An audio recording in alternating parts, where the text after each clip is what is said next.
Bismillahirrahmanirrahim. Assalamualaikum warahmatullahi wabarakatuh. Alhamdulillahirabbil alamin. Assalatu wassalamu ala asyrafil anbiya'i wal mursalin wa ala alihi wa ashabihi ajma'in. Wala haula wala quwata illa billahil aliyyil azim. Allahumma la sahla illa ma ja'altahu sahla wa anta taj'alul hazana idza syi'ta sahla. Rabbi shrah li sadri wa yassir li amri wahlul 'uqdatam min lisani yafqahu qawli. Amma ba'du.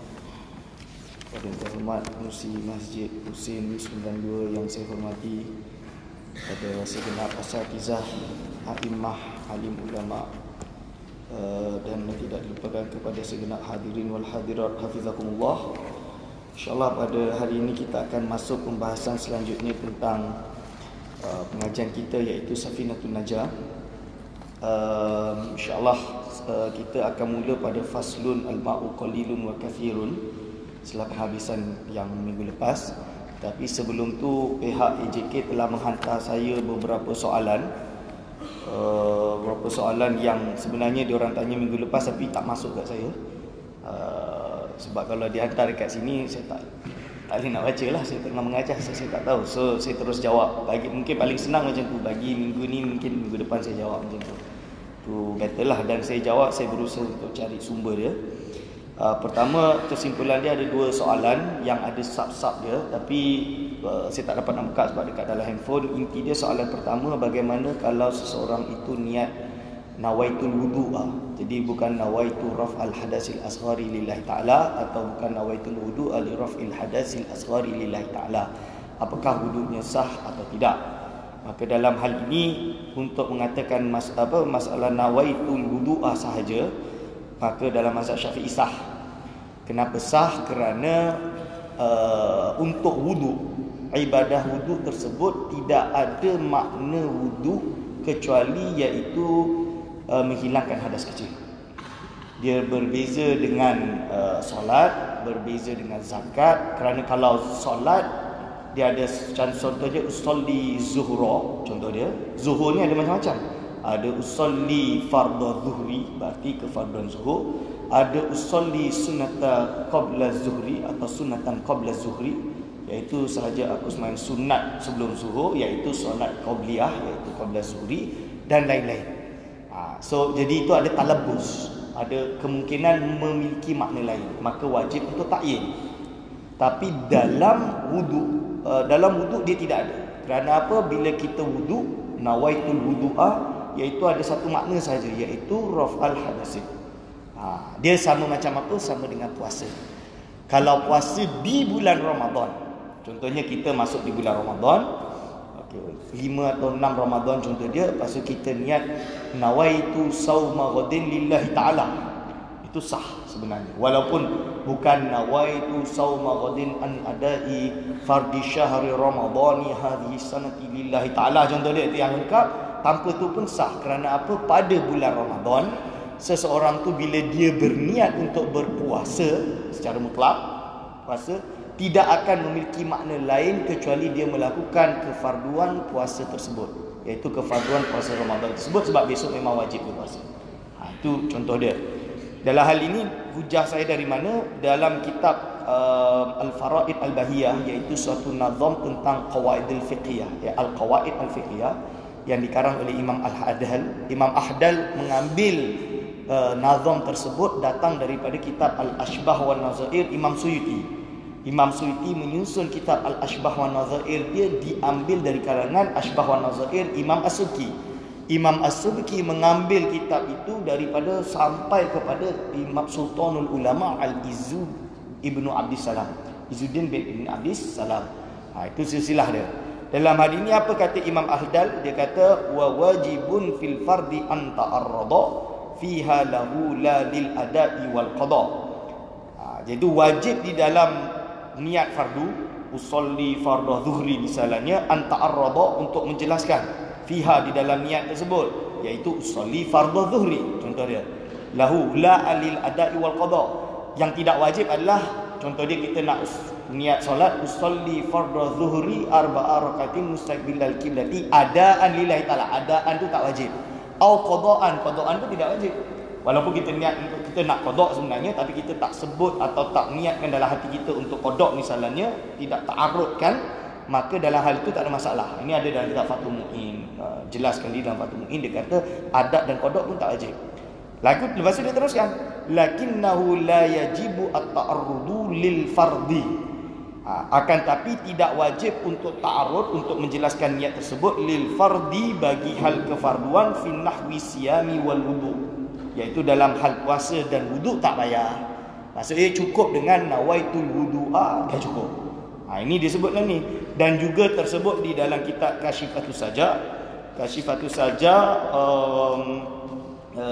Kasyifatus Saja karangan Imam Nawawi Al-Bantani, apabila menerangkan tentang niat, dia sebut tentang dalam hal fardu wudu tidak diwajibkan, iaitu fardu wudu niat tidak diwajibkan untuk menyebut, iaitu wasalisu ayyan wiya fardal wudu'i aw adal wudu'i awil wudu'a, cukup awil wudu'a itu dah sah. Ini disebut dalam page 18 Taba'ah Qadimah, Taba'ah Bulaqiyah. Itu hal untuk masalah niat nawaitul wudu'a secara mutlak. Soalan kedua tentang istinja. Seperti yang saya jelaskan tadi, untuk semua ibadah kena ada niat. Betul? Kita jelaskan minggu lepas, semua ibadah kena ada niat dan disunahkan untuk melafazkan niat dalam mazhab Syafi'i. Itu kita dah jelas. Lalu pembahasan selanjutnya adalah tentang istinja. Apakah istinja perlu niat? Dalam hal ini istinja digolongkan atau dimasukkan dalam kategori izalatun najasah. Apakah izalatun najasah? Iaitu menghilangkan najis. Dalam menghilangkan najis, ulama memasukkan dia kategori dalam babut turuk. Babut turuk itu adalah bab menerangkan tentang perkara-perkara yang untuk ditinggalkan. Tarokah. Tarokah maksudnya telah meninggalkan. Jamak kepada tarkun, masdar dia tarkun, tarokah, yatruku, tarkan. Jamak dia adalah turuk. Turuk itu benda-benda yang kena ditinggalkan. Dalam hal benda-benda yang ditinggalkan, dia tidak memerlukan kepada niat. Contoh dia, wajib untuk kita meninggalkan minum khamar. Kita tak perlu niat dulu untuk tinggal minum khamar. Tak perlu. Faham? Kita dah tinggalkan je lah. Contoh dia. Ini ibarat dia datang dari mana? Saya baca dalam kitab, nama dia Al-Majmu' Syarah kepada Muhadzab Imam Nawawi. Imam Nawawi mengarang kitab Al-Majmu'. Dia adalah syarah kepada Imam Syirazi, nama dia Al-Muhadzab. Al-Muhadzab Imam Syirazi. Jadi kitab Majmu' itu Imam Nawawi karang sampai babul bai', tak habis. Lepas tu diteruskan oleh Imam Subki, tak sempat habis. Dihabiskan oleh Imam Bakhit Al-Muti'i, tapi ternyata menurut ulama tak komplit lagi. So dikomplitkan oleh beberapa ulama. Sekarang katanya dah keluar the complete set of Al-Majmu'. Cuma saya sampai sekarang tak dapat lagi lah kitab tersebut. Dalam kitab Al-Majmu' juz 1 Saifah 354 kalau tak salah, cetakan Tahqiq Bakhit Al-Muti'i, itu satu-satunya cetakan yang saya ada. Apa dia sebut? Izalatun najasati la taftaqiru ila niyatin, iaitu menghilangkan najis tidak memerlukan kepada niat. Fahuwa al-madhhabu as-sahihu al-mashhuru, dia adalah madhab yang sahih yang masyhur. Alladhi qata'a bihi al-jumhuru, yang mana jumhur ulama telah mengqat'ikan dia, telah menetapkan dia, telah berpendapat seperti itu. Wa naqala sahibus hawi, dan telah menukilkan pendapat ini siapa? Sahibul Hawi. Kitab Sahibul Hawi ni apa? Al-Hawi adalah dikarang oleh Imam Mawardi, pun tebal. Al-Hawi.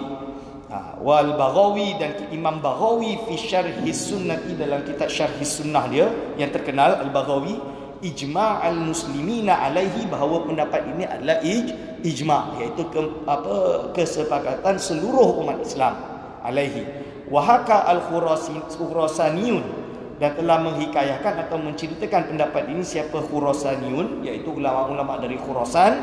Wa sahibus Syamil, dan sahibus Syamil, wajhan, sebuah pendapat, annahu yaftaqiru ila niyati, bahawa sesungguhnya dalam hal izalah najasah itu memerlukan kepada niat. Hakahu tadi. Jadi seolah-olah menurut Sahibus Sawi dan Syarhus Sunnah iaitu Baghawi, bahawa ada khilaf, bukan ijma'. Akan tetapi hakahu al-Qadi Husain, tapi Qadi Husain menceritakan, dan wa sahibasy Syamili wa la tatimmah, dan pengarang kitab Syamil dan Tatimah, an Ibni Suraj, dari Ibni Suraj wa Abi Sahli As-Sa'luki, dan Abi Sa'luki. Itu menurut Qadi Husin adalah daripada Ibnu Suraj dan Abi Sahal As-Sa'luki. Lalu waqila, ada satu qil la yasihu, tidak sah, an Ibni Suraj, daripada Ibnu Suraj. Tapi dia bukan hanya sekadar qil, malah qala Imamul Haramain. Imamul Haramain berarti sahibun nihayatil matlaq, guru kepada Imam Al-Ghazali. Apa dia kata? Dia kata, Imam Haramain kata, ghalata man nasabahu ila Ibni Suraj. Telah salah orang yang menisbahkan pendapat tersebut kepada Ibni Suraj. Wa bayyana al-imamu, malah sekarang kata-kata Imam Nawawi, bayyana al-imamu. Jadi Imamul Haramain dia menjelaskan sabab al-ghalat, di manakah sebab kesalahan tersebut, bima sanadkuruhu, yang akan kami sebutkan, yang akan Imam Nawawi sebutkan, fi babi izalatin najasati insyaallah taala, yang akan Imam Nawawi jelaskan pada bab izalatin najasah nanti.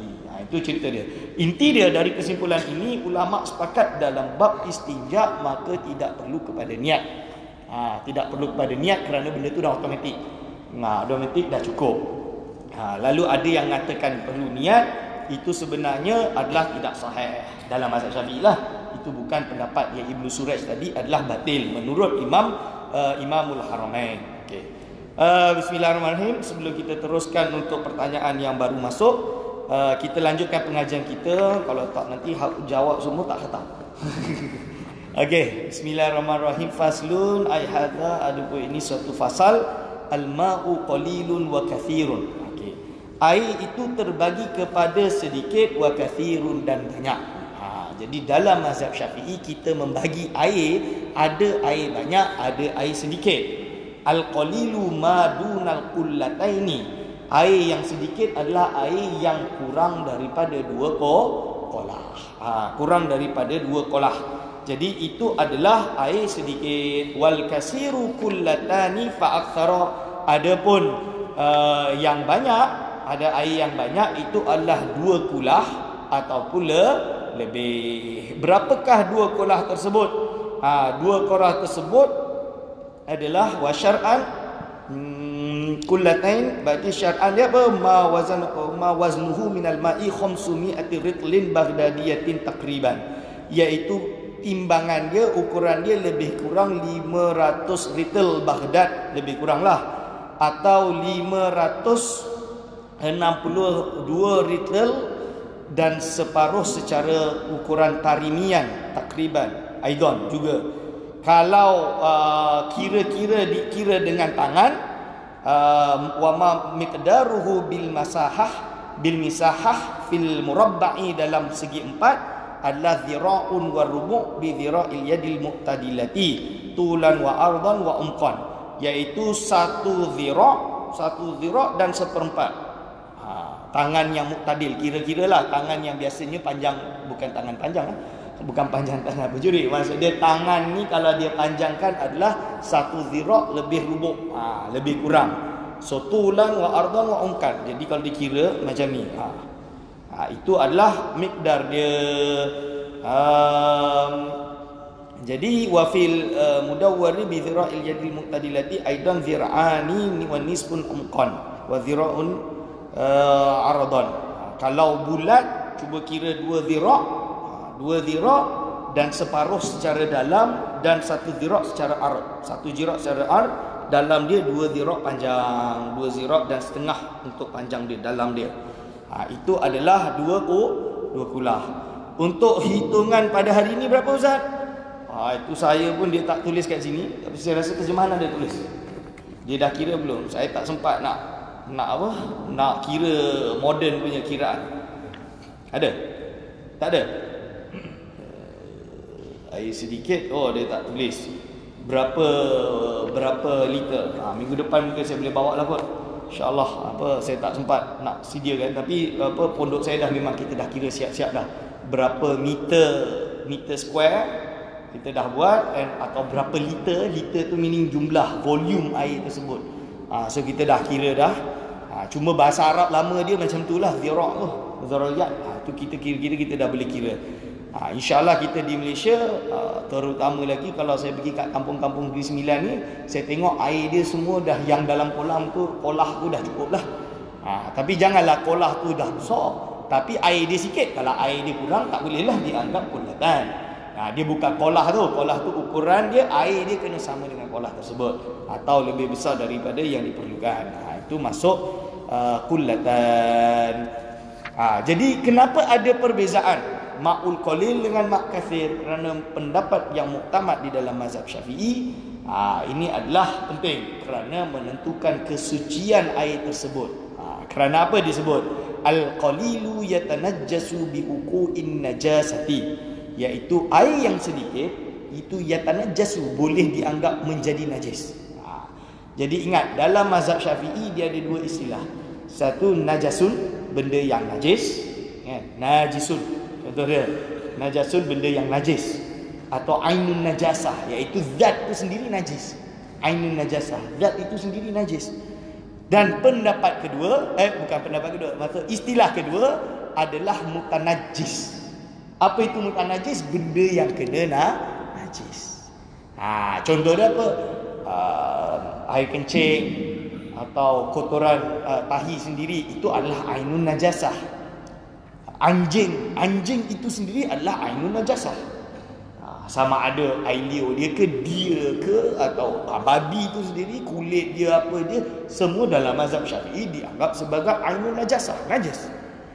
Tapi ketika anjing jilat kepada kasut kita, contoh dia, atau selipar kita, maka selipar itu dipanggil al-mutanajjis, iaitu ain yang terkena najis. Ini kena bezakan ainun najasah dengan al-mutanajjis. Jadi jangan nanti kalau kita kata ada budak, dia tu tak sunat, tak sunat lagi.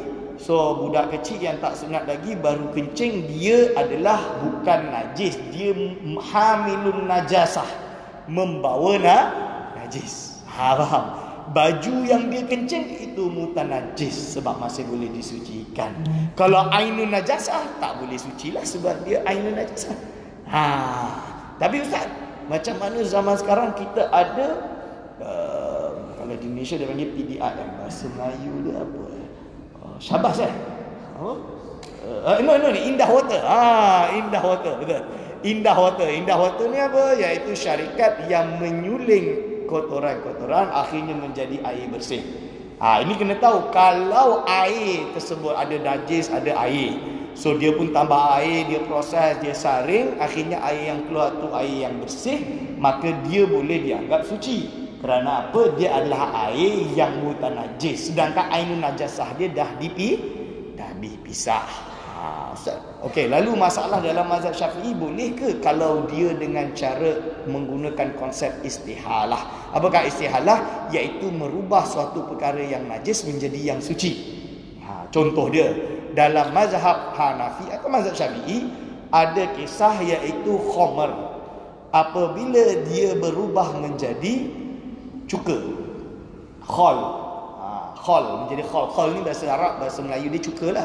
So apakah khamar yang berubah menjadi cuka itu suci? Dalam mazhab Syafi'i, kalau dia berubah dengan diri dia sendiri, maka suci. Tapi kalau dengan diusahakan untuk dia berubah, contohnya letak garam, letak lain, akhirnya berubah menjadi cuka, dalam mazhab Syafi'i tak suci sebenarnya. Kerana istihalah tersebut bukan binafsihi, tapi dengan ada usaha lain. Tapi ingat, dalam mazhab Hanafi memang dalam mazhab Hanafi mengatakan bahawa istihalah itu boleh, dalam erti dianggap boleh walaupun dengan usaha orang lain. Maksudnya bukan dia berubah sendiri tapi dengan usaha lain. Ini adalah khilaf di kalangan mazhab. Jadi itu adalah konsep dalam hal masalah suci dan ainun najasah dan mutanajjis. Lepas itu dia teruskan, al-qalilu yatanajjasu biwuqu'in najasati fihi wa in lam yatakhayyar. Yatanajjas, jadi air yang sedikit dia akan menjadi mutanajjis. Dia akan menjadi barang yang terkena najis. Contoh dia apa? Ini kan air sedikit, sure ni air sedikit. Bayangkan terkena biwuqu'in najasati, jatuh benda najis, walaupun sekecil, fihi wa in lam yatakhayyar, walaupun air tersebut tidak berubah. Wa in lam di sini adalah ghayah. Ghayah tu kalau kita terjemah bahasa Melayu tu, walaupun dia tidak berubah. Contoh dia lah, bayangkan ada air kencing yang tidak berwarna kuning. Kan kencing kan kadang tidak berwarna kuning pun ada. Jatuh ke dalam botol ni, dia tak berubah bau, bau dia masih air biasa, apa semua dia masih air biasa. Kira-kira ni najis ke tak najis? Najis, kerana dia air yang qalil. Air yang qalil. Itu sebab dia. Wal kathiru la yatanajjasu illa idza taghayyara. Sedangkan air yang banyak tu contoh dia apa? Kolah tadi. Kolah tadi atau kolam tadi, swimming pool contoh dia, la yatanajjasu, tidak akan menjadi najis sama sekali. Tidak akan menjadi najis sama sekali illa idza taghayyara ta'muhu, kecuali kalau berubah rasa dia. Kalau rasa dia berubah, baru dia akan dihukumi najis. Au launuhu, atau warna dia. Warna dia, contoh dia kemasukan najis lalu warna dia menjadi coklat, maka dia jadi najis. Au rihuhu, ataupun bau dia. Bau dia berubah. Berarti apa? Istilah dalam kitab-kitab lain iaitu berubah salah satu daripada sifat-sifatnya. Maksud sifat-sifat tadi sama ada ta'muhu, launuhu atau rihuhu. Sama ada rasa dia atau warna dia atau bau dia. Itu adalah air yang banyak. Okey, lepas tu faslun. Kita nak banyak sikit biar cepat khatam ni. Faslun ay hadza, ada pun ini suatu fasal menerangkan apa? Mujibatul ghusli sittatun, perkara-perkara yang mewajibkan mandi. Perkara-perkara yang mewajibkan mandi itu ada sittatun, ada 6. Apa yang dimaksud dengan mandi di sini? Mandi secara bahasa adalah mengalirnya air pada sesuatu. Al-ghuslu lughatan itu adalah mengalirnya air pada sesuatu. Secara syarak adalah mengalirnya air pada seluruh badan dengan niat yang dikhususkan atau niat yang tertentu. Maksud dia apa? Iaitu ketika kita melakukan satu ibadah, iaitu ibadah untuk menghilangkan hadas besar, iaitu mengalirkan air pada seluruh jasad kita, seluruh rambut zahir kita, rambut kita, badan kita, tangan kita, jari-jari kita, bawah-bawah kuku dan semua ni dengan niat yang dikhususkan. Maksud dia apa? Nawaitul husla li raf'il hadasil al-akbari lillahi ta'ala dan lainnya, itu kita akan bahas nanti. Cara niat dia dan lain kita akan bahas nanti. So itu adalah al-ghuslu. Dalam mazhab Syafi'i seperti yang saya jelaskan, bukan mazhab Syafi'i, dalam bahasa al-ghuslu dengan al-ghaslu memang menurut ulama sama. Ghuslul yadaini adalah basuh, al-ghuslu itu mandi. Tapi al-ghuslu juga boleh bermakna mandi dalam mazhab Syafi'i. Tapi kita bezakan untuk memudahkan kepada penuntut ilmu, membezakan antara ghuslul yadaini dengan al-ghuslu mandi. Lepas tu dia kata apa? Mujibatul ghusli sittatun, perkara yang mewajibkan untuk mandi itu ada 6. Pertama adalah ilajul hasyafati fil farji. Iaitu apa? Ilajul hasyafati, iaitu sampainya hasyafah. Hasyafah ni apa? Iaitu kepala zakar. Kepala zakar tu apa? Iaitu tempat yang kalau setelah orang tu sunat, maka dia nampak yang paling depan sekali, atau bahasa Indonesia kita panggil helmet dia lah. Itu adalah nama dia hasyafah. Jadi ketika sampainya hasyafah ke dalam farji, itu ke dalam farji, dalam erti kalau hasyafah tu dia masuk bukan separuh, bukan hanya depan dia sikit, tapi seluruh hasyafah tu masuk sehingga tak nampak hasyafah dia ke dalam farji, maka itu dah dianggap sebagai ilaj. Ilaj dia atau dia dianggap sudah masuk. Dalam hal ini usulul hasyafah au qadriha min faqidiha ila ma la yajibu ghusluhu minal farji, ataupun kadar-kadar bagi orang yang kehilangan hasyafah. Contoh dia orang yang ada zakar tapi hasyafah dia kena potong. Contoh dia hasyafah dia kena potong, contoh dia, maka kalau helmet dia kira-kira tu masuk, maka dia sudah dianggap sebagai ilaj, ataupun dipanggil dengan ilajul hasyafah fil farji. Itu adalah satu penyebab untuk dia wajib mandi. Ini definisi ini juga nanti ada dibahas dalam bab jinayat tentang hadduz zina. Lepas tu dia meneruskan wa khurujul mani, dan yang kedua disebabkan keluarnya mani secara mutlak. Mani itu adalah cairan yang keluar daripada lelaki yang kita tahu yang memiliki bau yang tertentu, yang kalau kering yang bau dia macam roti busuk ataupun macam telur yang busuk contoh dia, ini adalah mani lah. So mani ni bila dia keluar, tak kisah keluar dalam keadaan mimpi atau keluar dengan sengaja atau keluar dengan tak sengaja, kalau itu betul mani, maka dia menyebabkan wajib untuk mandi. Wal haidu, dan haid. Apakah haid? Haid ini secara mutlak adalah darah yang keluar daripada perempuan. Faham? Keluar daripada perempuan sesuai dengan waktu-waktunya atau tahun-tahunnya haid. Kita akan bahas mendalam tentang haid. Saya tak sure kat sini ada pembahasan haid secara mendalam ke tak. Saya dah last kali saya buka kitab ni adalah tahun 2013 kalau tak salah. Dah lama sangat dah. Babun najasah, tayamum, toharah. Allahumma salli ala sayyidina Muhammad. Taharah, niat, mujibul husni. Okey, tak ada. Tak ada ya. Okey, secara fin nawaqidil wudu. Yang ada nanti babus solat. Bab solat tu ada menerangkan benda-benda yang bukan benda yang diharamkan. Bayanu ma yahrumu bil haidi ada. Okey. Bayanu ma yahrumu bil haidi. Kita akan nerangkan benda tu nanti tentang haid lebih dalam. Intinya haid adalah darah perempuan, darah yang keluar dari perempuan pada waktu-waktu haid atau pada sinil haid, iaitu pada tahun dia dalam keadaan haid. Yang mana kita dah bahas pada keterangan lepas kan, iaitu 9 tahun dan lain-lain tu kita tak terangkan lah. Cuma nanti berapa lama waktunya haid.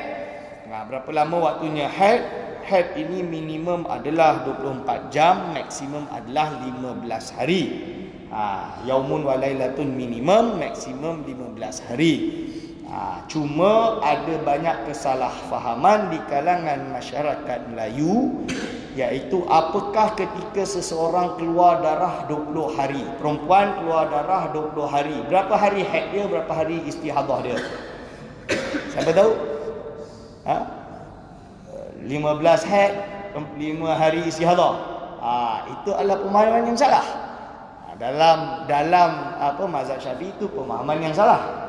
Saya bagi tahu awal lah. So patutnya kena buat daurah khusus. Kalau kat Morocco tu dah lebih 10 kali kita buat untuk akhwat, iaitu pelajar-pelajar perempuan Malaysia kita, tentang fikih haid ni, haid dan istihadah.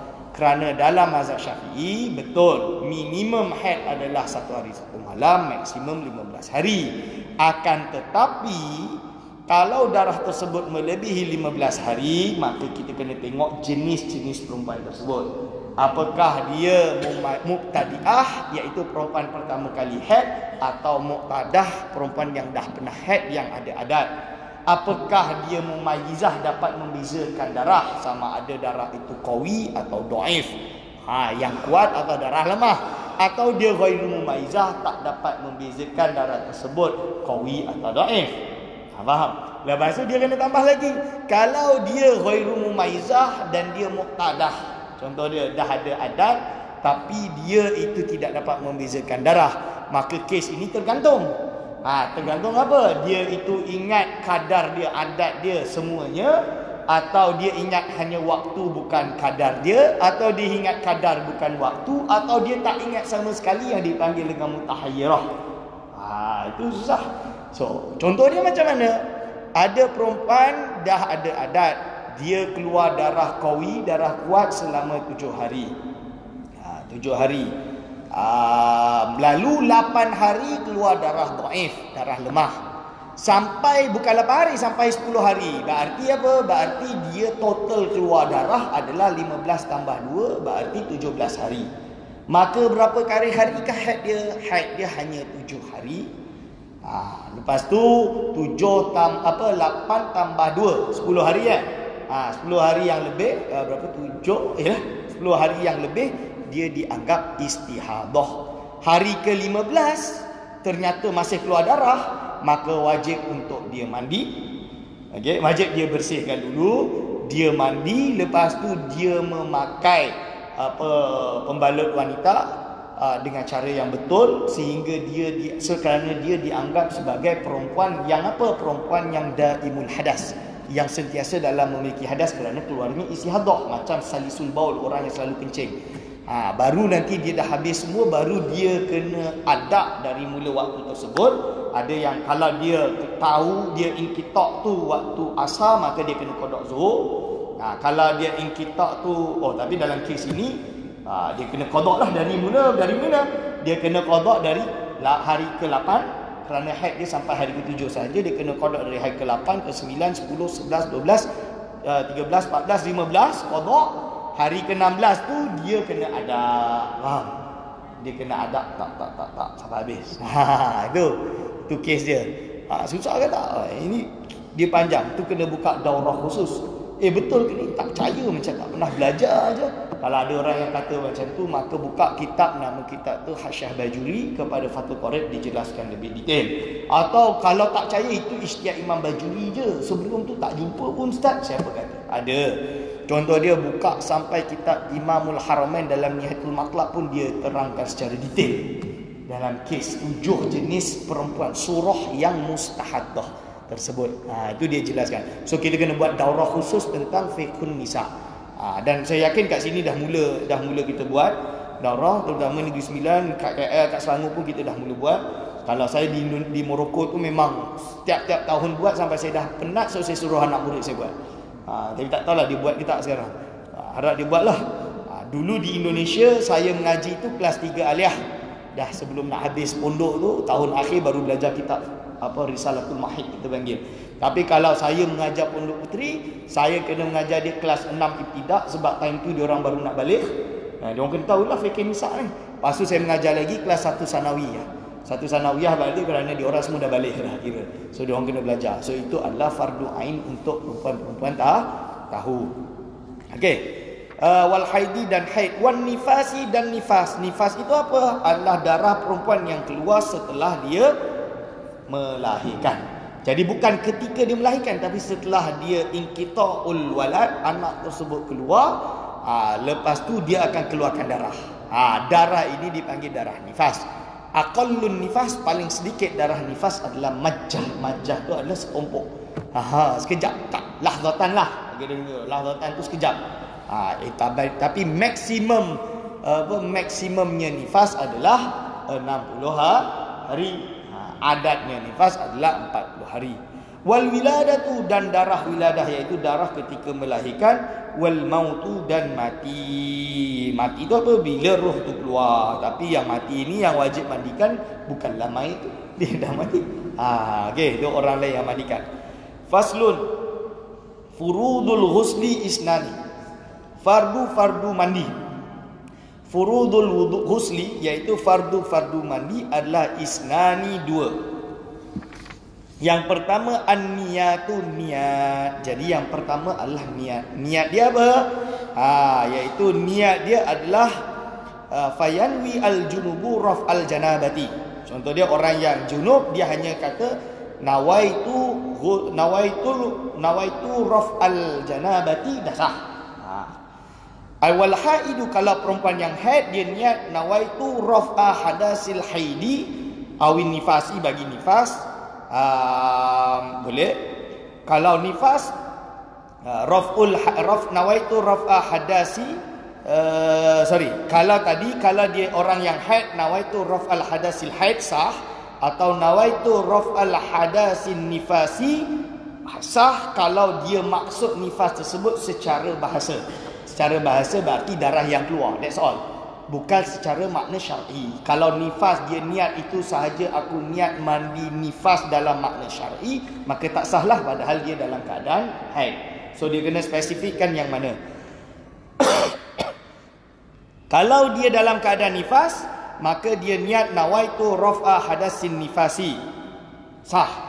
Atau dia niat nawaitu raf'a hadasil haidi ma lam taqsid bihi makna asyar'i, iaitu niat nawaitu raf'a hadasil haidi yang bukan dimaksud secara syar'i, maksud secara bahasa, iaitu darah yang keluar sahaja.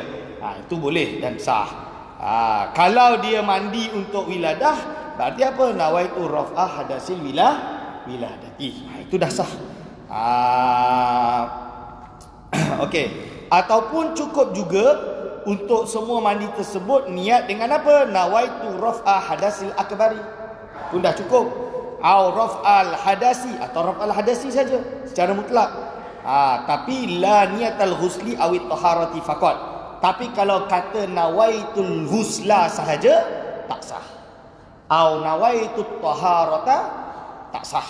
Kerana apa? Al-ghusli ada macam-macam, ada talabbus. Talabbus apa? Ada syubhah kat situ. Kerana boleh saja persamaan ghuslu sunnatil aidil fitri. Betul? Ingat sunnatil aid, bukan sunnatil aidi.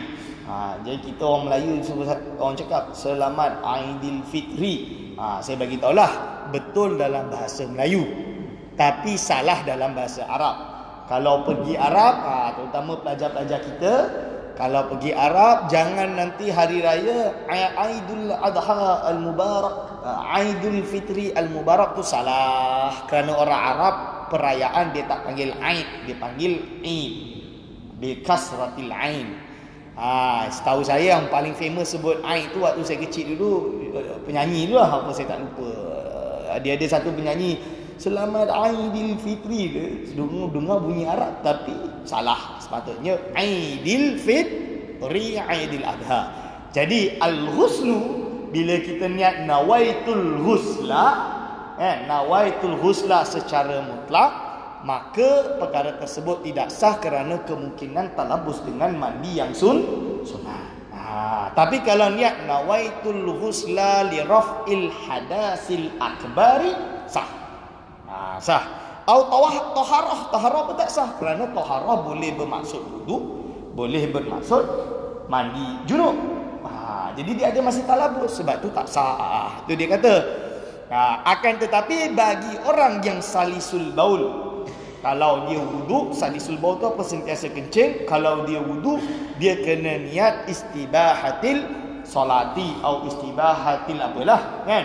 Kalau yang mandi, maka dia kena niat apa? Nawaitu, bukan menghilangkan raf'al hadasil akbar, bukan, tapi nawaitul husla listibahati. Faham? Listibahati apa? Kerana apa? Kerana orang yang salisul mani, contoh dia salisul mani yang sentiasa keluar mani, atau perempuan yang istihadah. Istihadah yang pertama bukan. Pertama tu mandi, tapi yang kedua tu dia dianggap istihadah tu dianggap taharah faqidatul ni jelah, hadas saghir lah. Tapi yang kes yang sebenar ini adalah mani. Salisul maini, sentiasa keluarnya mani, maka dia sentiasa dalam keadaan hadas besar. Kalau sentiasa hadas besar, maka dia kena nawaitu al-ghusla listibahati, sahaja aku niat untuk mandi untuk mengharuskan aku bersolat ke beberapa lah. Listibahati ibadah tu, ibadah untuk apa? Untuk solat ke, atau untuk boleh baca Quran ke, dan lain-lain. Ini kerana apa? Ini kerana apa? Kerana dia bukan menghilangkan taharah, menghilangkan hadas, kerana dia hanya untuk mengharuskan dia melakukan ibadah. Dan rukun kedua, wa ta'mimul badani, dan mentakmimkan badan bil ma'i. Mentakmimkan badan tu meratakan pada badan bil ma'i dengan air. Meratakan badan dengan air. Ratakan badan dengan air, seluruh badan. Seluruh badan termasuk apa? Termasuk bulu-bulu, bulu ketiak, bulu tangan, bulu jari, kuku. Kalau kuku panjang, pastikan bawah kuku panjang. Ini semua kena dibersihkan. Telinga, dalam telinga macam ni kena bersihkan. Belakang telinga, rambut. Sebab tu bahasa kalau kami dulu, waktu saya duduk kat pondok, dia ada istilah, ni lepas ni saya kena shampoo lah, contoh dia. Maksud dia apa? Saya kena pergi mandi junub. Kerana apa? Satu-satunya cara bagi mereka, bagi kat budak-budak pondok ni, untuk meratakan air dekat kepala adalah dengan shampoo. Sebab kalau shampoo, bila kita basuh, bilas, mesti kita tak nak ada bekas sabun, betul? So automatik kalau dia shampoo, dia mesti akan basuh seluruh kepala dia. Contoh dia. So shampoo lah. Bukan shampoo tu yang menyebabkan dia raf al hadasil akbar, bukan. Tapi kerana ada aliran air untuk membilas seluruh sabun shampoo tersebut, itu maksud dia. Itu seluruh tu lah. Termasuk celah-celah rambut, celah-celah rambut, celah-celah mata macam ni. Ini kena semua. Masuk celah-celah kaki. Jangan lupa kaki, paha, bulu dada, bulu kaki. Itu semua antara celah kangkang semua tu kena dibasuh. Ta'mimul badani bil ma'i, dengan air. Perkara tersebut okey, dah jelas kan? Lalu faslun syurutul wudu'i asyaratun. Satu fasal menerangkan syurutul wudu'i, syarat-syarat wudu, asyaratun, ada 10. Baru masuk kepada syarat-syarat wudu. Dah habis menerangkan fardu mandi, baru masuk syarat wudu. Syurutul wudu'i, beberapa syarat wudu, asyaratun, ada 10. Asyaratun pun boleh, dua-dua betul. Pertama sekali al-islamu, Islam. Jadi apa? Dia kena Islam dulu. Dia kena Islam dulu. Dia kena Islam dulu, baru boleh dia berwuduk. Kerana yang boleh sah untuk dia sah wuduk, dia kena Islam. Tapi ini dikecualikan dengan apa? Dikecualikan dengan mandi. Kerana apa? Kalau mandi dia ada pengecualian. Dia ada pengecualian kerana mandinya seorang perempuan yang kafirah, katibah. Perempuan bukan Islam yang katibah, yang kafir kitabi, kita panggil kan, kafirah kitabiah. Dia kahwin dengan lelaki yang Muslim. Contoh dia, kan dalam mazhab, dalam Islam, boleh perempuan kafir kitabiah kahwin dengan lelaki yang Muslim. So bila dia kahwin, mestilah yang nama dia perempuan kafir kitabi ini akan mengalami haid, betul? So bila dia mengalami haid, of course dia tidak boleh jima lah, contoh dia. Tapi tiba-tiba bila dia dah berhentinya darah haid, maka dia boleh untuk dijima, maka dia kena mandilah dulu, betul? Dalam hal ini, kes ini, maka dia akan halal untuk dijima. Syarat dia kena mandi. Ini dipanggil ghuslul kafirati litahilla minal haidi li haliliha al muslim fa innahu yasihu. Maka dalam kes ini mandi dia adalah sah. Wa tajibu i'adatu, dan wajib dia mengulangi mandi dia idza aslamat, kalau perempuan tersebut dah masuk Islam. Itu istilah dia. Jadi wudu tak boleh kecuali bagi orang Islam, kecuali kes. Kes apa? Kes bagi perempuan tadi. Wa tamyizu dan tamyiz. Wa tamyizu dan tamyiz. Tamyiz ni apa? Dah sampai kepada derajat iaitu dia dah boleh faham khitab. Dia dah boleh makan sendiri, dia dah boleh minum sendiri, dia boleh istinja sendiri. Dan dia boleh membezakan ni tangan kanan, ni tangan kiri, ni dia boleh dah bezakan. Oh, ini adalah buah tamar, oh ini adalah batu. Contoh dia, ada cerdik lah sikit. Ini adalah tamyiz. Tamyiz. Jadi kalau budak umur setahun 7 bulan tak boleh lah, kan? Budak umur setahun 7 bulan tak boleh lah. Tapi kalau budak umur berapa? Budak umur 6 tahun tu rasa dah tamyiz lah. So 6 tahun, 5 tahun tu dah mungkin dah boleh tamyiz lah kot. 7 tahun tu dah jelas tamyiz. 7 tahun dah jelas tamyiz. Itu. Wan naqa'u, dan naqa' anil haidi wan nifasi, dan dia kena naqa'. Naqa' tu apa? Iaitu bersih atau khuluwu, iaitu berhenti. Anil haidi wan nifasi, dan nifas. Dia kena berhenti daripada haid dan nifas. Dalam arti dia bukan dalam keadaan haid atau dalam keadaan nifas. Maka kalau dia dalam keadaan haid atau nifas, maka dia tidak boleh untuk berwudu. Tapi ustaz, saya ni tengah haid, lepas tu darah saya berhenti. Contoh dia, darah saya berhenti, tapi saya tak sure ni berhenti betul atau hanya nakok. Nakok iaitu berhenti yang belum tentu inqita'ud dam, dalam erti sudah intihaul haid, berhentinya haid, habisnya haid. Contoh dia, maka menurut ada kaul sahbi, ada kaul lakti. Menurut satu kaul mengatakan dia dalam keadaan suci, atau menurut satu kaul dia dalam keadaan haid, iaitu nakok bainal haidotaini, antara satu haid dengan masih dalam haid, kan, fi fatratul haid. Contoh dia keluar darah 3 hari, lepas tu berhenti 1 hari, lepas tu keluar darah lagi 3 hari. Berarti total apa? 3 tambah 3 6 tambah 1 hari haid, berarti 7. 7 hari itu dianggap haid. Walaupun hari keempat tadi nakok. Keempat tadi nakok ini dipanggil sebagai, menurut kaul dalam mazhab Syafi'i, yang dianggap sebagai dalam keadaan haid. Ada pendapat mengatakan dia dalam keadaan suci. Tapi ustaz, bila dah 3 hari itu saya betul-betul ingat dah berhenti, maka saya mandi dan saya solat. Contoh dia. Maka dalam kes ini tiba-tiba dia keluar darah, solat dia makfu. Sebab dia ingat, dia zon bahawa haid dia dah berhenti. Tapi kalau waktu tu dia keluar, dia tak mandi sebab apa? Sebab dia tahu memang haid dia 7 hari. Berhenti sekejap je, nanti keluar lagi. Contoh dia. Dan ternyata keluar dan tak ada masalah. Itu tak ada masalah. Wajib ke? Boleh tak saya sengaja tak nak mandi, saya nak tunggu 24 jam? Dengan alasan apa? Siapa tahu masih haid. Contoh dia, kan? Siapa tahu masih haid. Dalam perkara tersebut, kalau menurut pendapat yang saya baca, dia kata tak boleh. Dia kena terus mandi kerana dia dah tengok dah inqita'ud dam. Dah berhentinya dam.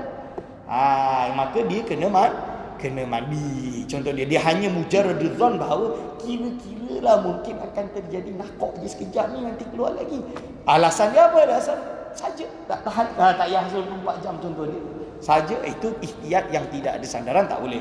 Tapi kalau ada sandaran, memang biasanya saya ada adat. Contoh dia, ini berhenti ni biasanya memang akan berhenti macam ni. Itu tak ada masalah.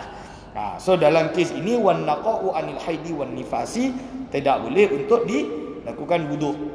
Wa amma yamna'u wusulal ma'i ilal basharati, syarat dia lagi adalah untuk pastikan dia itu bersih atau khulu, sepi daripada perkara-perkara yang mencegah sampainya air kepada kulit.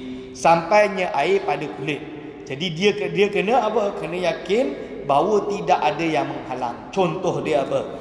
Contohnya bagi orang yang ada dekat tangan dia ini ada lilin yang melekat. Bersihkan dulu. Bersihkan dulu perkara tersebut, baru dia wuduk. Atau contohnya ada minyak baru tadi jadi mekanik betulkan kereta, tangan pun kena minyak hitam penuh. Minyak adalah perkara yang akan menghalang air. Betul? Kita dah belajar fizik. Fizik kata minyak dan air tidak boleh jadi satu, mesti kena tolak. Dalam hal ini minyak tersebut ada pada kulit kita, maka kita wajib hilangkan dia secara mutlak. Ustaz, saya ada inai, macam mana ustaz? Inai bukan perkara yang menghalang air kena kulit, kerana inai adalah atharun. Dia bukan ain, tapi dia hanya kesan daripada daun inai tersebut.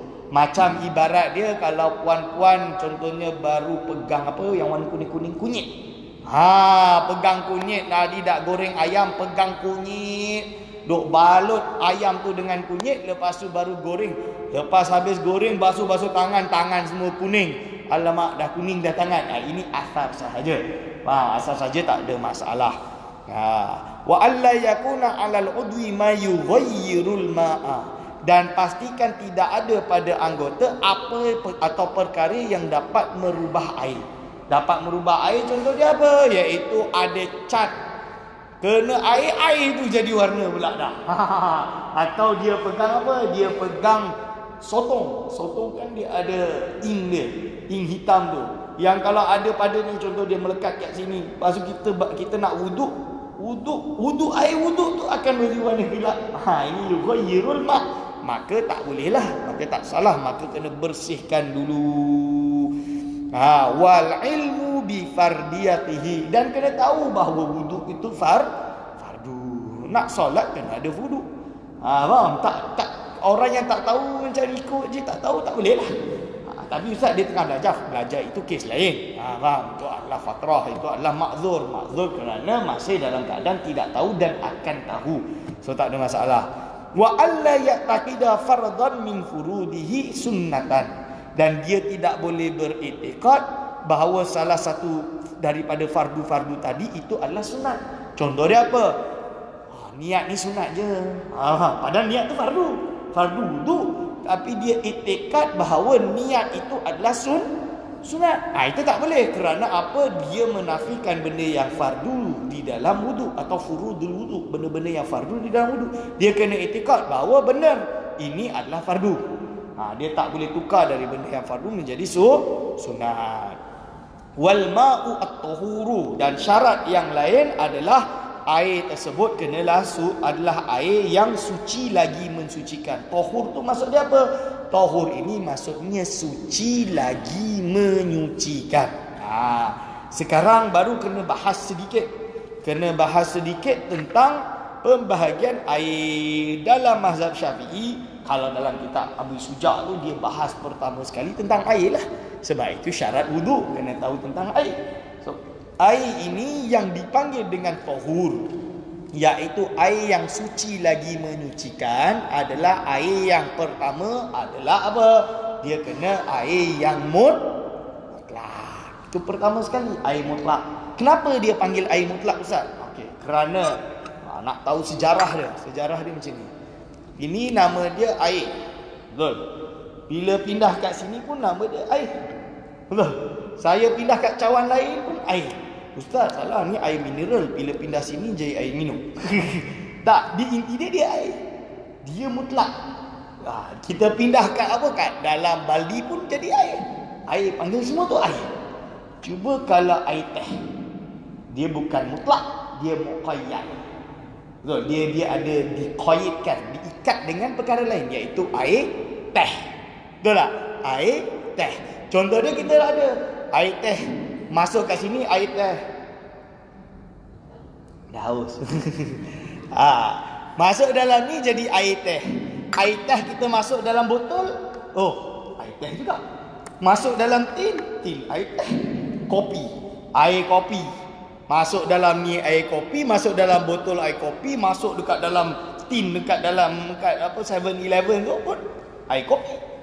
Itu dah muqayyad. Itu nama dia bukan air mutlak. Air mutlak ni ada berapa? Dia ada macam-macam lah. Ada yang datang daripada langit, iaitu air hujan. Ada yang datang daripada laut, iaitu berarti air laut. Air nahri, iaitu air daripada sungai. Air daripada telaga, itu semua air mata air. Ini adalah dipanggil dengan air mutlak. Sebab itu nama dia mutlak. Mutlakul ismi. Lepas tu apa? Ada lagi air dipanggil dengan air apa? Kat sini dia tak sebut, tapi inti dia secara umum air dia ada lagi air dia panggil dengan air mustakmal, iaitu tahirun ghairu mutahhirin, air yang suci tapi tidak menyucikan. Contoh dia apa? Air teh.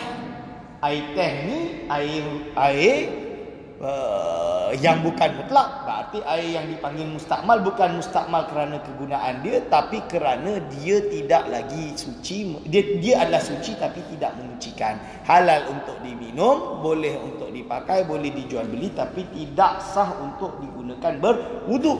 Atau contoh dia lain adalah air bekas wuduk kita. Air bekas wuduk kita. Bekas wuduk yang macam mana? Ada dua pendapat dalam mazhab Syafi'i. Ini susah sikit explain tu susah sikit.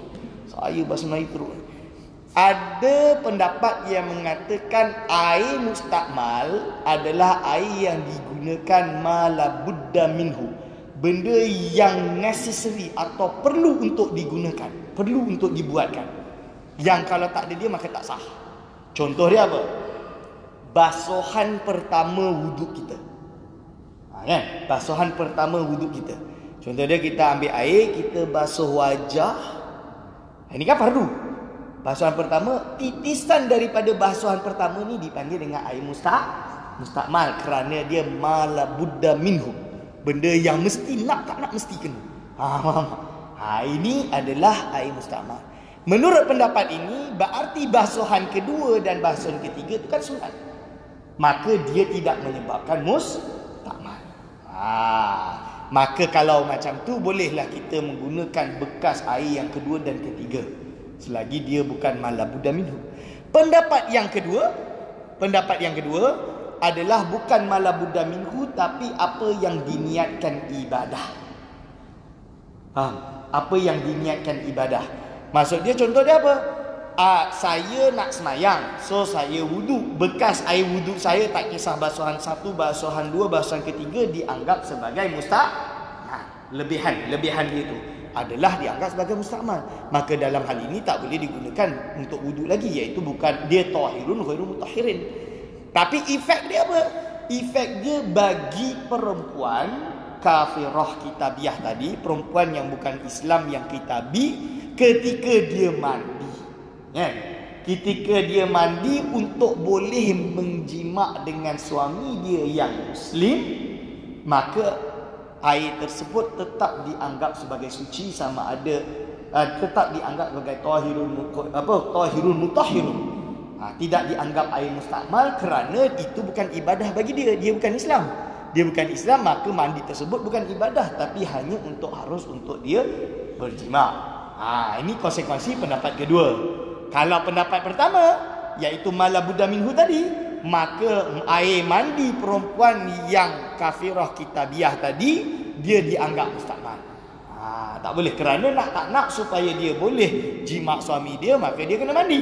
Berarti dia adalah benda yang necessary, benda yang you have to, benda yang dia kena guna untuk mandi. Boleh faham? Boleh faham? Ke susah sikit? Itu dua pendapat. Mana satu yang rajah, Ustaz? Dalam kitab Fathul Hasyah Bajuri ala Fathul Qarib, malabudda minhu, iaitu yang pendapat pertama tadi, iaitu apa-apa basuhan yang digunakan pada perkara yang necessary, diperlukan. Itu adalah pendapat tersebut air mustakmal. Jadi pertama adalah tahirun mutahhirun, tahirun ghairu mutahhirin, tahirun mutahhirun ma'al karahah. Air yang suci lagi menyucikan tapi makruh, iaitu apa? Air musyammas, air yang terkena matahari, yang mana matahari yang terlalu panas yang akan membahayakan. Kemakruhan dia kerana selagi dia membahayakan. Kalau hilang bahaya dia, maka hilanglah kemakruhan dia. Itu menurut pendapat mazhab Syafi'i, kecuali Imam Nawawi, itu pembahasan dia lainlah khilaf-khilaf tersebut. Dan yang terakhir adalah ghairu tahirin lah, iaitu air yang tidak suci atau dipanggil dengan mutanajjis, iaitu air yang kena najis. Maka dalam hal ini dia tidak boleh digunakan sama sekali untuk bersuci, dan juga dia malah menajiskan yang lain nanti. Okey. Terus wal ma'ut tahuru wa dukhulul waqti, dan masuknya waktu, termasuk syaratnya wuduk, iaitu masuknya waktu. Maksudnya waktunya apa?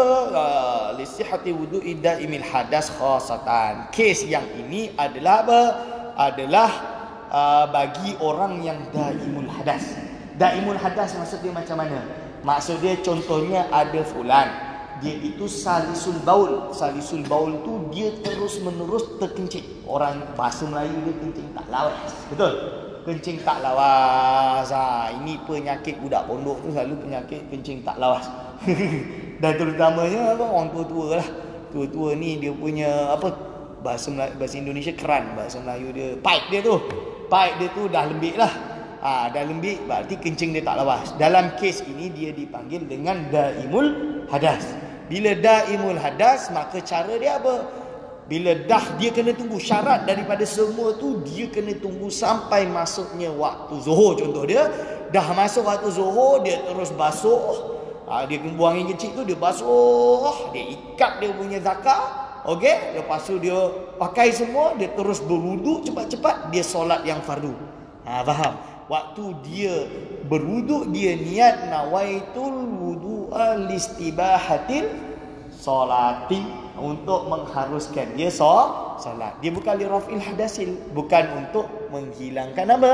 Menghilangkan hadas, kerana dia tak boleh hilang hadas sebenarnya. Dia daimul hadas, sentiasa dalam keadaan hadas kecil lah kalau salisul baul. Kalau yang tadi salisul mani, berarti hadas besar, daimul hadas akbar. Dan wal muwalatu, dan juga muwalatu lidaimil hadasi, bagi daimil hadas. Jadi dua ni, dukhulul waqti dengan muwalah. Muwalah tu maksudnya apa? Terus menerus. Jadi dia tak boleh tunggu antara satu anggota kepada anggota lain dengan dia stop. Minggu lepas kalau tak salah ada yang tanya, Ustaz, kalau saya wuduk separuh saya berhenti dan saya buat lain, tak ada masalah. Itu bukan syarat bagi wuduk normal, orang normal. Tapi bagi daimul hadas, dia kena muwalah, terus menerus antara satu anggota dengan anggota lain. Dia tak boleh stop. Itu dia. Lepas, okey. Sekarang dah pukul 9.35. Saya tambah sikit kot. Tambah sikit lagi. Mungkin kita cukup 10 minit untuk selesaikan soalan yang masuk ni. Faslun nawaqidul wudu'i arba'atu asya'a, iaitu fasal menerangkan beberapa perkara-perkara yang membatalkan wuduk. Nawaqidul wudu'i, adapun perkara-perkara yang membatalkan wuduk itu arba'atu asya'a, ada empat perkara. Asya'a adalah mamnu' minas sarfi, disebabkan taknis, seperti syai'atun, iaitu hamra, ikut wazan hamra, itu asya'a, bukan asya'in, salah. Yang betul asya'a. Arba'atu asya'a, ada beberapa perkara. Yang pertama, al-awwalu al-khariju min ahadis sabilaini, keluarnya sesuatu daripada salah satu daripada dua jalan. Min kubulin au duburin, sama ada kubul jalan depan, au duburin atau jalan belakang. Nampak tu? Ini adalah apa? Yang pertama dari perkara-perkara yang membatalkan wuduk. Jadi apa?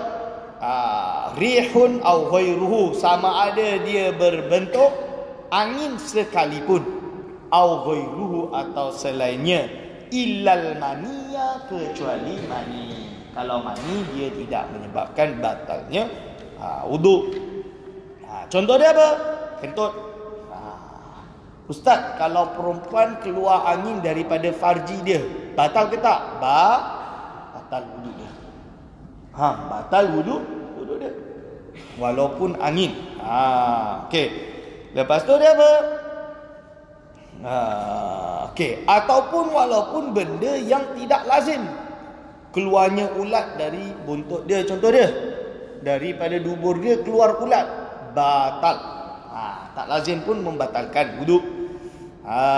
Rihun aw ghairuhu illal maniya, kecuali mani. Atsani, yang kedua, zawalul aqli, hilangnya akal binaumin aw ghairihi, disebabkan tidur atau selainnya tidur. Contoh dia tidur, dia baring, dia tidur, dia batal. Faham? Atau au ghairihi, atau selainnya, dia gila, dia pengsan, dia histeria pun saya tak tahu maksud histeria. Macam ni. Contoh dia memang hilang akal. Hilang akal apa? Berarti dia tak sedar. Atau mabuk, contoh mabuk ni apa? Iaitu dia pergi minum, lepas tu dia mabuk. Faham tak? Atau dia apa? Dia naik kapal terbang, lepas tu dia mabuk, dia tak ingat apa terjadi. Tiba-tiba dia bangun-bangun dah sampai dah. Bukan sebab dia tidur dalam keadaan dia dah mabuk. Padahal orang kata dia tak tidur merepek apa dalam kapal terbang. Contoh dia mabuk naik kapal terbang, contoh dia. Itu mabuk yang halal lah. Tapi kalau mabuk sebab apa? Contoh dia ambil dadah dan lepas tu dia mabuk. Itu haram lah. Mabuk yang diharamkan. Atau dia mabuk tu apa? Mabuk minum khamr, tu jelas lah. Itu jelas yang diharamkan. Tak sengaja dia ingat air putih, ternyata whisky. Sekali dah hamba dia budak kampung, budak duduk pondok, tak pernah pergi luar, pergi Russia, Lepas tu dia nak beli, dia kata water, can I have the water? Lepas tu orang Russia pun tak faham. Oh, dia bagi pun botol whisky, tulisan whisky tapi bahasa Russia, dia pun tak tahu tu tulisannya whisky. Dia pergi tegur sekali, dia ini bukan air ni, ini haram ni. Terus mabuk pingsan, contoh dia. Terus mabuk lah. Ini mabuk yang halal lah sebab dia tak tahu. Tapi batal lah wudu dia. Itu maksud dia. Tak kisah. Illa nauma qaidin, kecuali tidurnya orang qaidin yang duduk, mumakkinin maq'adahu minal ardi, yang mana tempat duduk dia itu tamakun. Mumakkinin itu dari perkataan tamkin. Tamkin ini apa? Alla yakuna bainal maq'adi dengan wa maqarri adalah tajafin, tidak ada benda ruang, tidak ada ruang. Maksud dia apa? Dia betul-betul mapat. Tempat duduk dia tu, kalau duduk kursi ni ada ruang, belakang ni ada. Ni ada ruang, tak boleh. Kalau dia duduk apa? Contoh dia duduk bersila. Duduk bersila. Kalau duduk macam ni macam mana? Duduk kaki lipat, itu ada ruang, jelas ada ruang. Tapi kalau dia duduk bersila, bersila yang betul-betul dia rasa tak ada tempat, tak ada tempat ruang, tak ada space untuk keluarnya angin, maka kes ini dia dianggap apa? Maka dia dianggap qaidin mumakkinin maq'adahu minal ardi, maka dia dianggap barulah tidak batal wuduk dia. Contoh simple dia, orang lelaki ketika pergi semayang Jumaat, dia dah wuduk, lepas tu dia solat sunat, azan je Zuhur waktu solat Jumaat, dia pun solat sunat. Contoh dia duduk. Lepas dia duduk, mulalah alhamdulillah. Khatib kan? Khatib pun berkhutbah. Sekali khatib pergi hentam 1 jam setengah. Bagi khutbah 1 jam setengah. Saya dah pernah kena dah waktu kat Mesir, dekat Masjid Walidain nama dia. Habis dia solat Jumaat tu, dia orang Arab pun gaduh dengan imam tu. Apa kau ni pergi solat tu Jumaat panjang-panjang. Tapi betul itu terjadi. 1 jam setengah khatib tu berkhutbah. Memanglah tak masuk asal lagi, tapi kita ni lepas dah terkatuk-katuk lah. Macam mengaji Safinah lah 1 jam setengah. At least Safinah ni boleh relax, boleh tanya, boleh apa, betul? Itu tak boleh. Itu khutbah duduk je ni lah. Duduk kalau ini lelaki bila dia dengar khutbah, dia duduk bersila, dia tertidur sekejap. Tertidur macam ni. Tidur macam ni yang dalam keadaan qaidin mumakkidin maq'adahu minal ardi, maka tak batal. Bangun-bangun dah nak iqamat. Dia solat, sahlah solat dia sebab dia duduk tidak membatalkan wuduk dia. Tapi contoh dia duduk macam ni. Ini sekali bangun dah, Allahu akbar, tak sahlah. Dia kena bagi wuduk dulu sebab dia dah tertidur. Lepas tu as-salisu yang ketiga, iltiqa'u basyaratai rajulin wa imra'atin kabiraini ajnabiyaini min ghairi hailin. Iaitu apa? Bertemunya dua kulit lelaki dan perempuan yang dua-dua besar, dua-dua ajnabi. Maksud dua-dua ajnabi berarti bukan mahram. Yang betul bukan mahram. Kalau orang kata bukan muhrim tu salah. Muhrim tu orang yang pakai ihram, bukan mahram. Maksudnya mahram ni apa? Perempuan atau lelaki yang diharamkan untuk menikah. Contoh dia mak dengan anak lelaki, ataupun adik dengan abang. Ini adalah mahram. Mahram ini kalau mahram tak ada masalah. Ini adalah iltiqa'u basyaratai rajulin wa imra'atin kabiraini, yang dua-duanya besar, dua-duanya ajnabi min ghairi hailin, tanpa ada hail. Contoh dia apa? Contoh dia lelaki pegang siapa? Pegang isteri dia. Batal. Dalam mazhab Syafi'i batal. Tak naklah ustaz, menyusahkan. Contoh dia, nama dia hukum taklifi. Hukum taklifi apa? Hukum yang dibebankan hukum kepada manusia. Betul? Kalau nak semuanya senang, tak payah ada hukum taklifi lah, ambil yang senang. Adalah syarat-syarat dia, adalah ketentuannya. So kenalah susah. So janganlah pegang isteri dia. Kalau dah ada wudu tu, janganlah pegang isteri. Dan isteri janganlah jahil lah. Jahil tu apa bahasa Indonesia tu? Jahil lah apa? Janganlah gatal pula nak kacau suami, nak semayang lagi. Ni batal lagi. Ni batal wudu. Macam tu ada. Janganlah main-main pula. Orang dah ibadah nak main-main pula. Sebab ni saya pakai mazhab Maliki lah tak batal, tapi wudu dengan cara macam ni batal. Ambil mazhab Maliki dengan cara pegang tak batal. Boleh ke tak? Bagi saya tak boleh lah. Itu nama dia talfiq yang dilarang. Faham tak? Kerana apa? Mengumpulkan dua perkara dalam satu qadiyah, dua mazhab dalam satu qadiyah. Macam saya sebut kelas-kelas saya yang lalu, sama macam kalau kita nak sangat semuanya mudah, biar mudah tak payah pergi cari qadi, tak payah pergi cari wali, cari saksi. Kita kahwin laki dan perempuan berkahwin tanpa wali dan saksi, pakai mazhab Hanafi dan mazhab Maliki, campur adukkan, kahwin je. Boleh ke tak? Tak boleh. Itu tak boleh. Itu nama dia talfiq yang mamnu. Berani tak? Tak berani. Lepas tu bab wudu batal je, tak apa. Saya pakai kaul Rasulullah, ada satu hadis mengatakan Rasulullah SAW pegang Aisyah atau cium Aisyah terus solat. Dalam hadis tersebut ada beberapa ulama mazhab Syafi'i memandang dengan mandang yang berbeza. Ada yang kata mungkin kerana Aisyah tengah pakai niqab, kerana kebanyakan atau dalam kita tahu ummahatul mukminin, iaitu isteri-isteri Rasulullah SAW, semuanya wajib bagi mereka pakai niqab, menutup seluruh wajah dia bagi isteri-isteri Nabi. Dan sebab itu dia kata jadi ada hail. Dalam hal ini min ghairi hailin. Jadi pegang tersebut tanpa ada hail. Contoh dia perempuan, kecuali perempuan tersebut dia pakai sarung tangan atau dia pakai dengan kain dia, kain kuduk telekung dia pegang suami dia, atau dia pegang baju suami dia, ini tak batal lah sebab ada haid. Dalam pembahasan selanjutnya tentang ini adalah macam mana ustaz lelaki dengan perempuan bersalaman. Ini kes laki dan perempuan bersalaman, membatalkan wudu tidak? Bersalaman pula. Boleh ke tak boleh?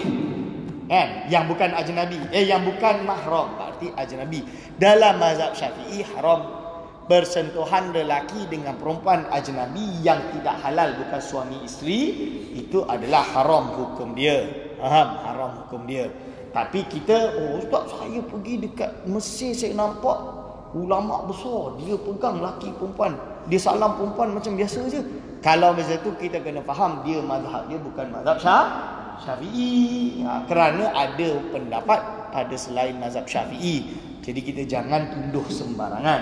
Terus anggap ini adalah ulama contoh dia. Tak boleh lah macam tu. Contoh dia dalam mazhab Hambali, menurut satu kaul daripada Imam Ahmad, dalam kitab Kasyaful Qina', boleh buka kitab tu, Kasyaful Qina'. Menurut satu kaul dari Imam Ahmad, dia berpendapat bahawa lelaki dan perempuan yang ajnabi boleh bersalaman dengan syarat tanpa ada syahwat. Itu ada sebut. Menurut satu kaul daripada Imam Ahmad. Dan menurut mazhab Hanafi dalam Bahrul Ra'iq, dia mengatakan bahawa kalau orang itu tua tak ada masalah dengan syarat tidak ada syahwat. Itu ada pendapat.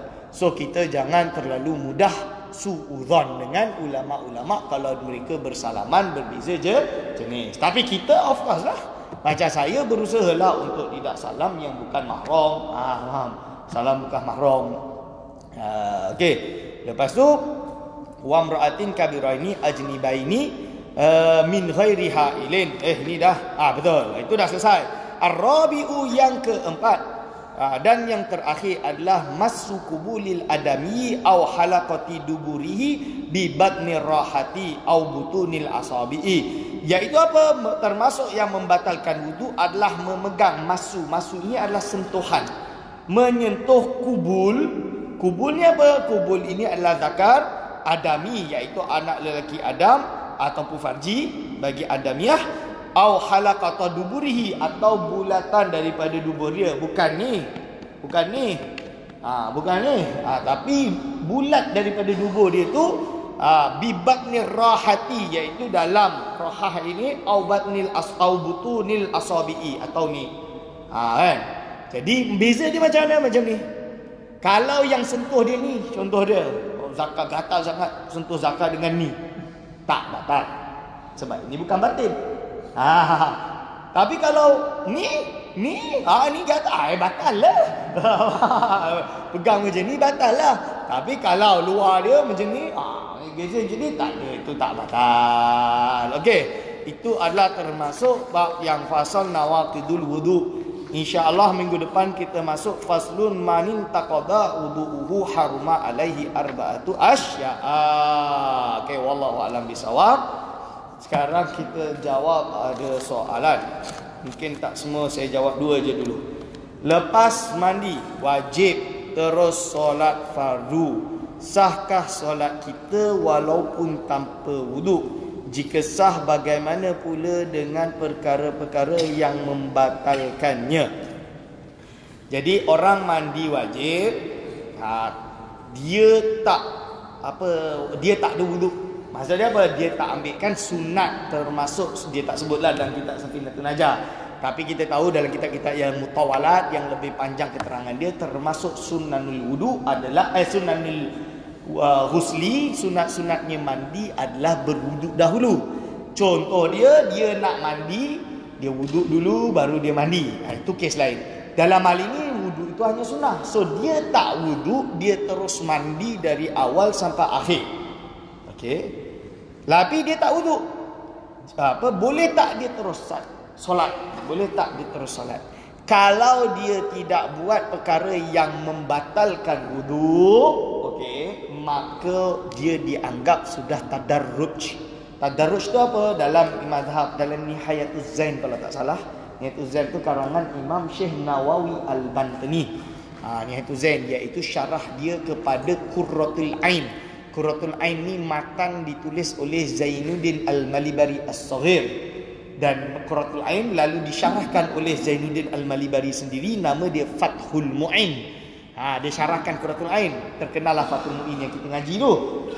Lepas tu Qurratul Ain matan itu disyarahkan oleh Syekh Nawawi Al-Bantani, nama dia Nihayatuz Zain. Dalam Nihayatuz Zain kalau tak salah, kalau tak Inaratud Duja, antara dua kitab ni. Tapi Nihayatuz Zain kalau saya tak salah itu dipanggil dengan tadarruj.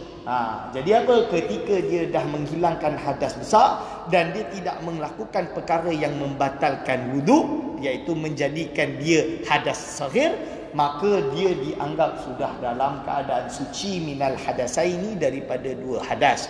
So bolehlah untuk dia melakukan solat secara terus, langsung dia solat. Itu soalan yang pertama. Yang kedua, qada solat secara jamak qasar ketika bermusafir boleh ke tak? Okey. Ini dibahas oleh salah seorang ulama besar yang ada yang dah kenal, tuan-tuan dah kenal. Minggu lepas saya baca kitab ni kan. Saya tadi nak bawa kitab majmuk untuk jawab soalan pertama tadi.